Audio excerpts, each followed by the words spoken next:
dun damsels, everybody. Whoa! We got an echo. And it's just gonna drive me nuts singing on each of this up. Alright. So we're in new places. If you've been paying attention for a long time, like season 1 beginnings, you'll remember this curve. And Michael and I are at a new house that we bought, and McKenna is at her new apartment, so we're in new places with new setups. That's exciting. Mine is boring, but I'm still here. As am I. Oh boy. I'm here with new frames. Oh, I do have new frame, correct. It is, Apparently yes. I'm almost blind in one eye, and I just found that out, so I got some glasses. That's rough, buddy. That's why we have glasses to fix that. Glasses. Alright, let's turn it over to our speed giant. Okay. Hello. This is going to be a very, very quick one. While he's getting that ready, I'm actually wearing one of the shirts from our spotlights. Hey. This is from cute. all those pixels, and the shirt is so soft. Oh my gosh. Yeah, I have one of their shirts too. Beautiful. Okay. I'm such a, I hate when shirts aren't soft. I'm like, They have good They're all quality. scratchy material. yeah. Alright, you guys see what I'm Yes. sharing? Do you see the Twitter? Okay. That's it. Yeah, so I'm gonna promote Rich at Hatchling DM. They have a Kickstarter that they're about to launch in February called, I think it's Over Isles. Okay, yeah. And it's a TTRPG that teaches sign language. ASL and BSL. That's cool. Let's see. I learned. So, but I forgot a lot. But yeah, I thought it was very cool. And I liked the art. And I was like, that's a great thing to put into TTRPGs. Yeah. Teaching and RPGs. Super cool. I think it's a neat idea. So be sure to check them out, follow them, so you can follow closely to when their Kickstarter launches. It's Yeah. Rich at Hatchling DM. Cool. And if anyone's wondering, this means thank you. That's what they're doing at their little Oh, that's cute. Aw. It looks like shovels. It's been a while for us, but here's a recap. So last time the damsels entered Verkus, the city of Piters. They were escorted in by Lord Arnall, who's Luna's father. He made it safely into town and found refuge at the Arnall estate. That night, Ciara was stargazing in one of the guest rooms, chilling with the cat, and Jinx. yeah, chilling with Jinx, and she saw a figure darting across the Arnall estate. Her advanced dark vision, she spotted someone running at full speed through the orchard. This unknown person launched himself upon the house and began to climb. So Ciara was like, that's sketch, and grabbed him when he reached because she was on the second floor balcony, and then he was trying to get to the third apparently, so she grabbed him and pulled him over. And Immediately whips out a sword. Is like, what's up? What's up, Julio? What it is, brother? Oh, I greet everyone this way.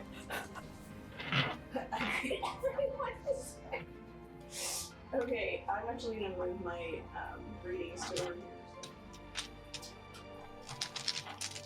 This unknown person, okay, so Ciara sees the culprit and held him at sword point and demanded to know who he was and what he was doing. He was a peculiar person as he appeared to be half drow, and after a tense conversation, she found out that this was Gealach, Luna's boyfriend.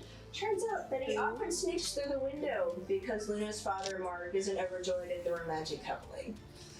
So, Ciara decides to let Gealach go and goes about her evening. The next morning, Luna introduces everyone to him, and he surely acknowledges everyone there.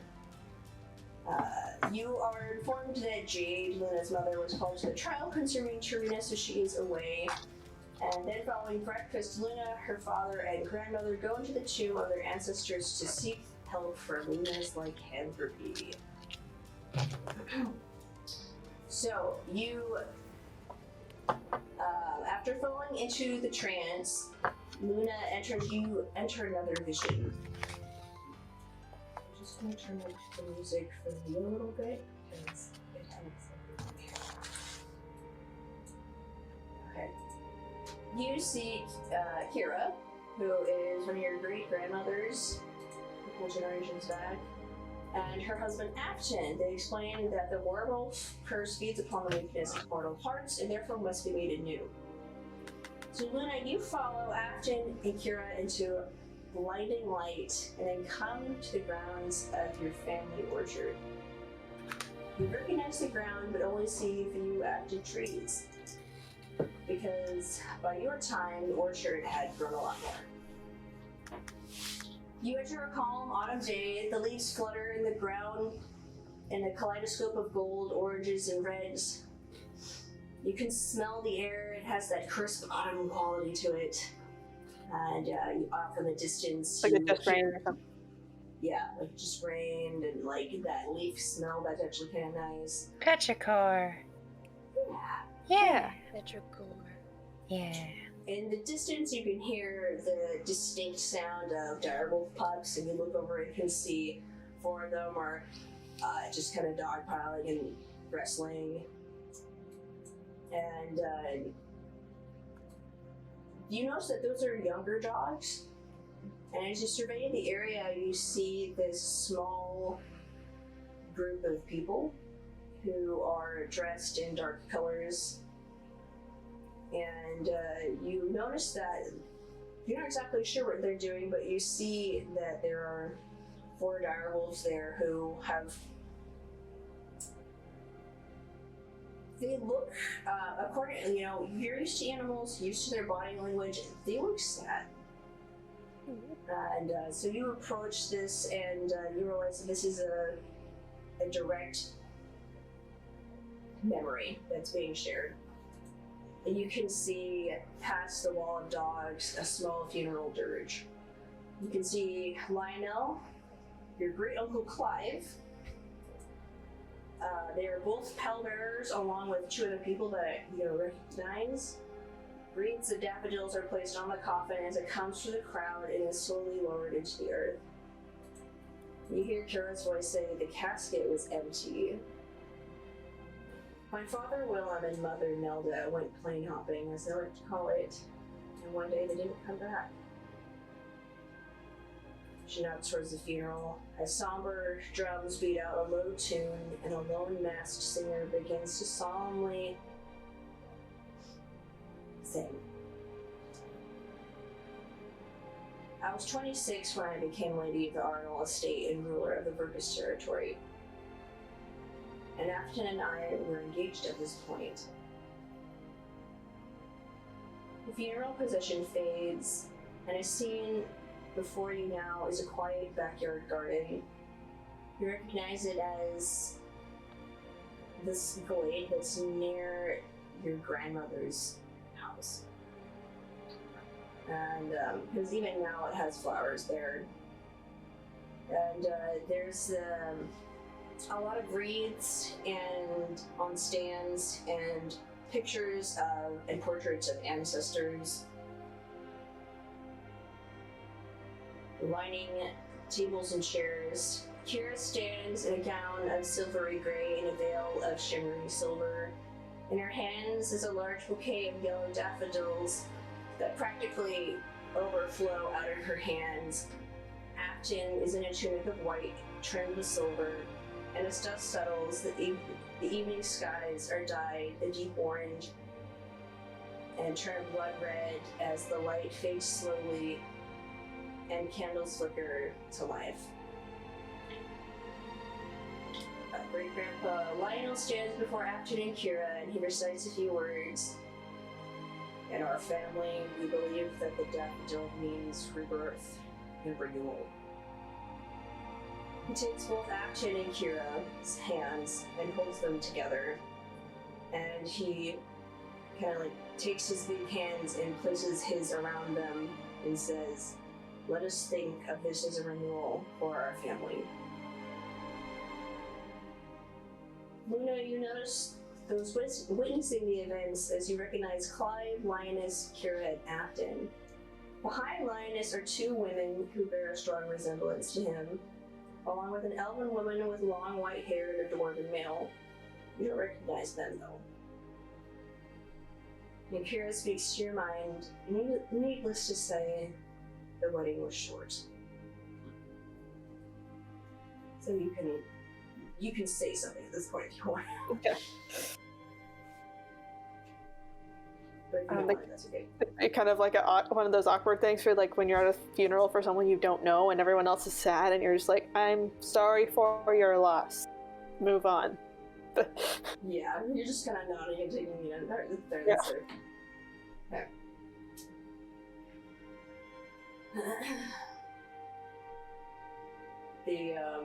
And then Ciara will mention to you that the women behind Lioness are his two sisters, Maple and Astrid, and their spouses. So Maple married a woman named Soretta, and then Astrid. It's a nice name.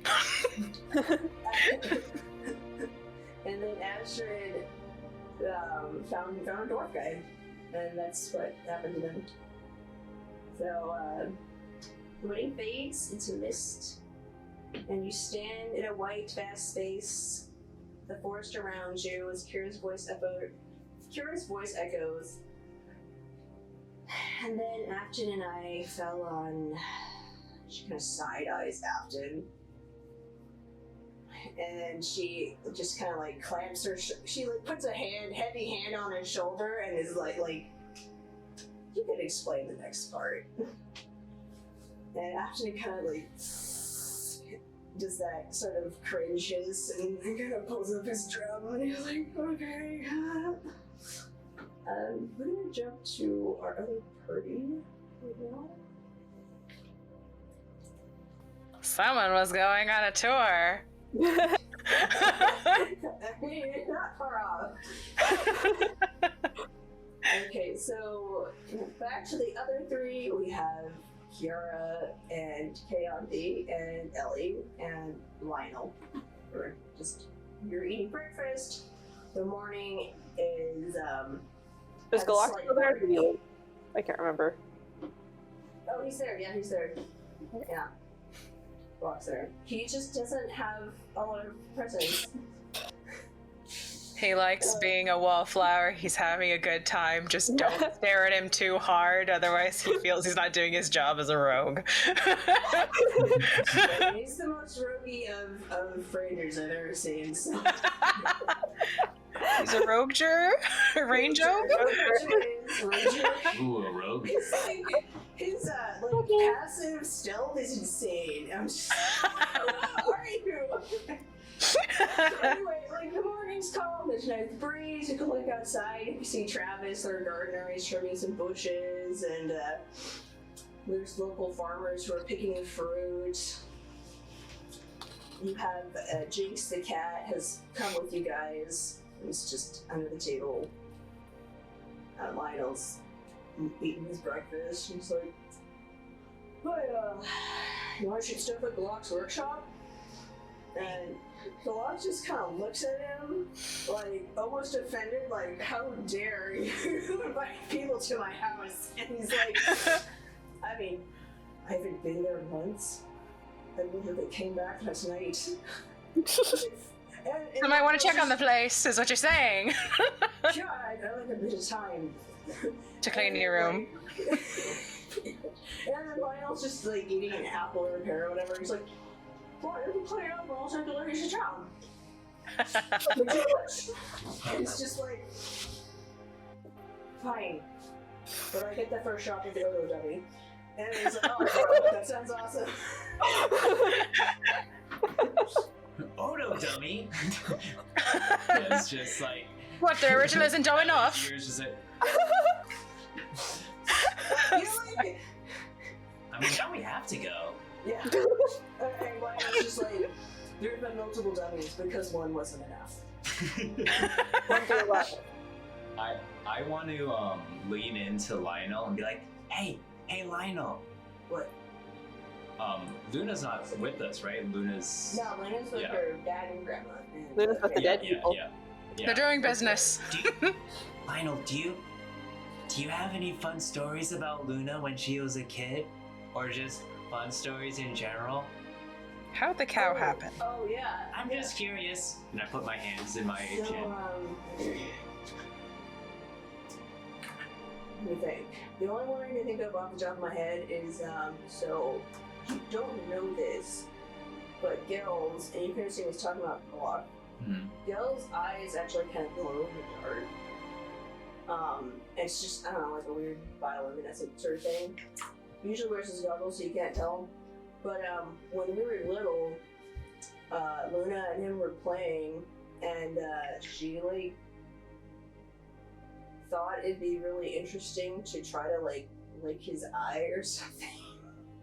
So it was glowing, and I don't know, kids want to put things in their mouths, and like I can't believe I remember this because I mean I remember it. Yeah, that happened. McKenna, I'm sure we have them. I just can't think of any right now. They're around.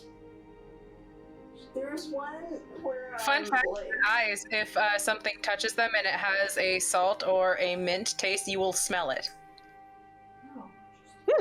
Whoa. It's a strange fact.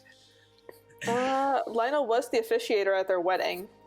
Oh, that's true. It was like, I officiated their wedding when they were like 3-year-olds. Wait, they're married? No, dude, so like. I thought they were just boyfriend and girlfriend. Man, Perhaps after licking someone's eye, you need to get married afterwards? No, marriage is just a Yeah. And Ciara looks at Keyanthi says that Ciara looks at her and says, no, marriage is merely a contract of combining riches and wealth. She says it as if it's the most normal thing to say in the universe, just deadpan. No, it's And just then you combining see, assets. You see Ellie just kind of staring off in the corner, who's just like, do I have to lick Kenny's eye? That I think, look, okay, so when she was like, I don't know, like 5, they did like a kid wedding, and like exchanged presents, and I was their officiator, and they vowed to forever share their snacks. I love And that. that's what their marriage is based upon, sharing that. So, I mean, in Kiara's true, they're sharing their assets. Snacks! To Ciara, this makes perfect sense. She's like, oh, yeah, sharing assets. Sticking to contract, makes sense. Just didn't think she would already do that, but some people know, I guess. There was the time that Odo proposed, and then the whole accidental situation with the dummy there, and like Lionel could probably show him the damage. So, like, did he propose and then they, like, launched the dummy and it broke something? It was like he proposed, she turned him down, and he was being a butt about it, and so then her family started running him out, and then Gealach, just when he first made that dummy, had put some gunpowder in the middle of it and didn't tell anyone, and then Lionel lit it on fire, and then as Odo was running away, they threw it after him, and it blew up. Oh. Yeah. So we're kind of intensely protective of Luna, and y'all, do you know about Odo? We got cringes. Ciara gives, her expression sort of falls. He's like, yeah. And he's like, yeah, I vibe All with the this. humor's gone. I vibe with you right now. So, Brows sink down. It's like, yeah. it's literally the worst. Yeah. So, he got this idea that proposing to Luna was the best idea ever. I mean, she turned it down. Yeah. And, he was just not taking it. He wouldn't leave her alone. So, what we did is we chased him out of town, and we made a dummy of him. Gealach didn't mention to anyone that there was gunpowder in it, or flammable stuff. So when I lit it on fire and threw it at him, it kind of blew up, and that's why he's like, you know how you like enter into town and there's these two big trees, like, and then like part. If you look at the backside of the sign, there's like the big scorch mark. It's for me. Oh. Yeah. Quite a happy send-off. Why would you make a dummy explode? Because they can't do it to the real one, Ellie. Yeah. That's it. That, yeah. I mean, oh, scum, but we can't, just kill him if we want to. Ciara gives him this Checks curious look like, I don't think you and I have similar views on that being a possibility. She just like stares at him like, I mean, it's definitely possible. We have the ability to do it, but I don't think the fallout would be wise. Yeah, her dad almost let them. she stares like, oh. 'Tis the fallout that everyone doesn't want, wants to avoid. I understand now. I understand everything. And it's just the weight leaves her. She's like, oh, that's why. That makes sense. He can comfort them by telling them about the extermination order, which is now expired, but... The restraining order? No, the extermination order. Or, like, if for a year or so... it Yeah, so... Well, our dad did put up an if Odo set foot on Verka's grounds that he would be executed on the spot, so he's been promptly he probably escorted himself away and hasn't set foot on our grounds for like 3 years. Oh, 3 years? that's a relief. Yeah. No, only like 2, because it was her 17th birthday. Okay. So like 2.5 years. So,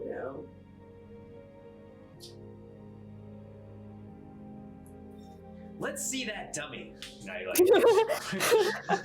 I remember a story about like Luna, like she tried to like scare them, and then as a dog, and then it didn't work out, and I don't know. Oh, yeah, they had the net gun. Yeah. Something happened with the net gun. That did not work out in his favor. Yeah, like, oh gosh, we had to go through like 2 years of text to find out.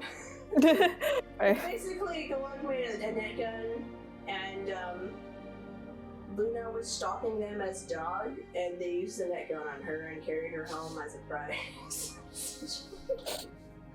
She was pretty embarrassed. And I like thinking to myself, I'm like, relatable. Yeah.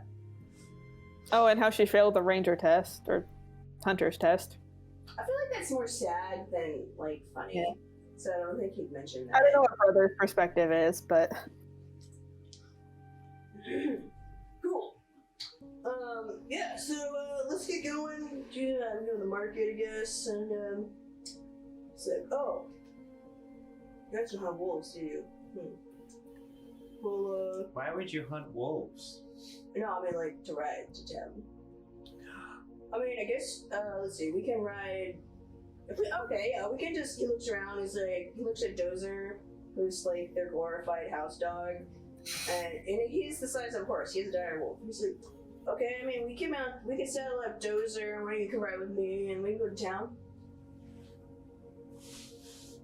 So good. Yeah. Yeah. All right. So after a few minutes, they're both saddled, and it's like 2 double saddles. And you guys mount up and go to town. Who's riding with Lionel? I want to saddle up with Ciara, if that's possible. All right, Ellie, odds or evens? Evens.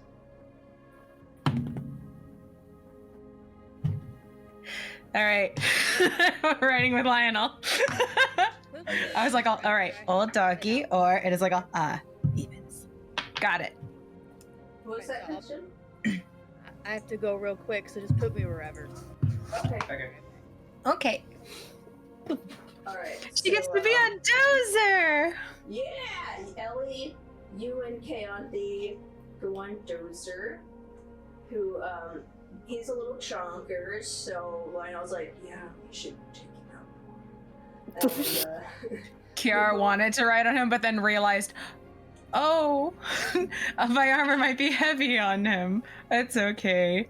I'm taking yours. oh yeah, Silver can take it. She's real active. And, so you mount up.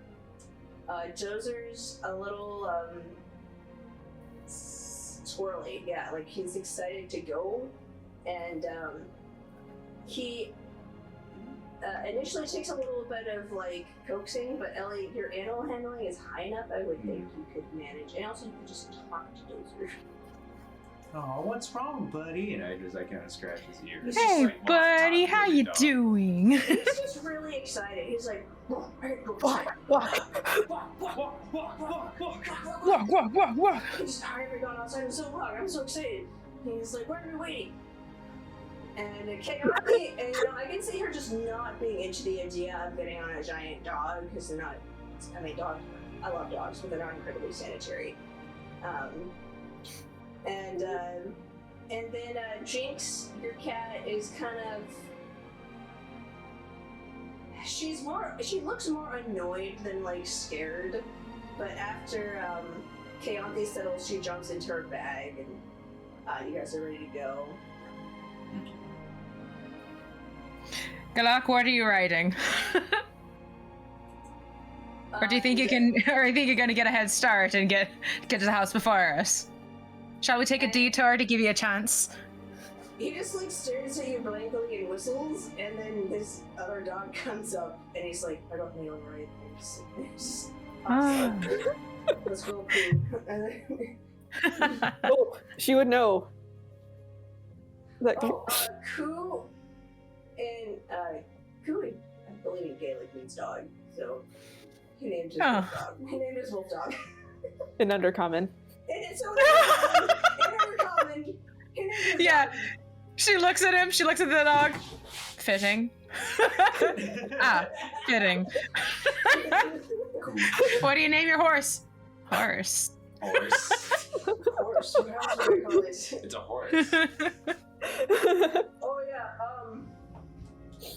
And then Names her owl Oculus, so you know. Yeah.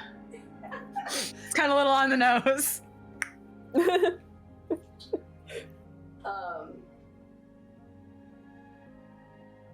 So okay, I got it. All right. So this is he comes up to you for a minute, and he says, Ciara, you see, you get that notion that like he's not super great with people, and he's like, I'm glad Luna's got you as her friend, and also he like pulls out this piece of paper and hands it to you, and he says, if you don't mind, this is my essay on the silk cord. And you know that as a drow, in drow culture, so like, the Ken and I came up with this weird idea, and it makes sense to us. Not weird. Roll it. Be strong in it. We're committed. So, like, the drow are very sexually active people, and they are ruled by women, and we decided that the women would just have no patience for men who did not know how to police them in bed. And so it became sort of a norm, because like, just side note, being a sex worker is like being an artist. There's not really any connotations. There's no negative connotations associated with it. Yeah, they don't look down on it at all. It's just a thing, you know, it's just a... They're like any other artisan, like a weaver or an or a painter. They provide an art. Yeah, and so it's pretty common to hire a courtesan to teach you the ways of the bedroom, and it's called the silk cord. And so sometime, I mean, you gather that what he he handed you was an essay on how to the mechanics of pleasing a woman, and he's just like, you know, because you're another drow woman, I feel like your opinion would be appreciated. And he's just like, I'm gonna go. He says silkcord, and like because she was holding it out because she's like, oh, why am I taking this? He says that immediately, like she sort of does this thing where like it seems to just turn in her hand, and it's just like, and she passes by her hip, and it's just gone, and she's like, oh, I'll look it over, and I'll tell you what I think. Thank you. Thanks. So she's like, I'll see to it promptly. Thank you. It's just like, oh, right, got it. Business as usual. Wolf named dog. Oh, silkcord. Gotcha. All right. Yeah. Of course. Got it. I'm on it. Where we're going Gotcha. on. Alright, so you Can I- ride off with Lionel. While we're writing, can I do a scene with Ciara? Yeah, you can ride side by side. Lionel's just. Yeah, so I'll like lean towards Ciara and be like, so have you been married before? You seem to know a lot about marriage. No. And she's like, oh, never been married. She's like, oh, no, I've never been married. It's really a matter of arrangement, and there was just really no time for the arrangement because I was I was working more on my martial skills. It would have been the next stop were I still there, but but no. Oh. She sort of like she's holding on to like the pommel of the saddle is like the little thingy, or is that at the very front? Yeah, the horn. The saddle horn. Yeah, and she just sort of like she seems to like get a little bit like darker blue around her cheeks for a moment. She's like, oh, it was it would have been in the makes in the making for it. Why? So why for? I've just never heard marriage described that way. I mean, when my mom and dad told me about marriage, they just said that they loved each other a lot, decided to get married. Ciara is confused at that. She is just like, maybe that was part of the contract. She's like, oh, maybe that was part of their contract. It isn't a necessity. So it's not a necessity in marriage. And she sort of like has this little pause. Might just be a topsider thing. They're not drow, so might just be a topsider thing. Or maybe a them thing. They're human, yeah? Yeah. Yeah, You could met be. them. Yeah.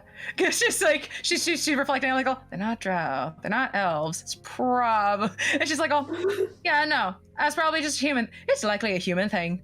I mean, human, big village, different things going on for humans.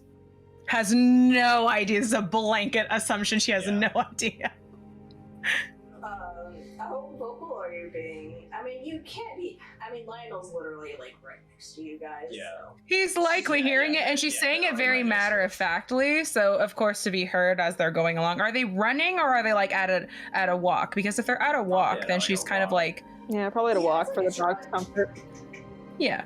So she's probably just like, she's not yelling, so because she doesn't have to be like, oh yeah, there's dust and we're just running and there's trees and there's wind. No, she's just. So she's likely talking at a pretty an even tone. So it's just not terribly loud, but if anyone is leaning their ears towards it, they're definitely gonna hear it. Most likely Lionel can hear everything. Yeah. Unless he's like, wow, man, that's like a beautiful cloud up there. Bro. Yeah, he's like, well, it's just like, never thought about it that way. Well, actually, no, he would have thought about it that way. He's like, well, most of the time outside depends on what class you're in, like socioeconomically. Because if you're a farmer, you're probably gonna marry like another farmer, unless you're, I don't know, super classy, like my mom. Because my dad met my mom, and like she's not a noble, she's just a classy druid lady. and fell in love and decided they want to be together. So, like, would he have had more assets if he married some noble lady? Yeah. But he just decided that it was more important to be with my mom. And, I'm surprised they had that kind of choice. well, from my understanding, like, historically, basically he's like, okay, well, I mean, he's like, look at Burgess. And, like, you look around and everyone there is, like, super rich and, like, buff, and there's, like, wild, and, you know, there's these giant horse. She's the one-off redhead, she just smiles. He's like, I mean, what could they say? Like, you can't marry her? Or, you know, like, I mean, we're the, like, I mean, to be honest, we're a huge part of the military force for the Leicester Kingdom. So, they kind of didn't have a choice. Also, the Leicester Kingdom's been kind of up and down for a long time. A lot of splits, a lot of unifications, reunifications. It just went under King Willem and has been renamed the Leicester Kingdom. And I have like a couple, like, it's very recent. This happened, this is a very recent thing. But he's been pushing to, politically, to like let that be less of a thing. Especially, since it just causes a lot of problems in his opinion. We don't actually know our mom's family. Yeah, but we don't actually know my mom's family. They took it pretty hard, I guess. So she doesn't talk about him. Hasn't seen him in, I don't know, 3 years. So. Well, that might have been her choosing. Ciara, by the way, when he's explaining that other people that were not of a higher class would say no, she got confused. And so she's like, oh, she's listening, so she's just like, oh, lower class would have a thing to say about it. And because she understands, like, the only people who could really stop a marriage from where she's from would probably be anyone who was in a higher position to gain from your marriage. Because it's all contractual. It doesn't have much to do with love, because you could find love outside.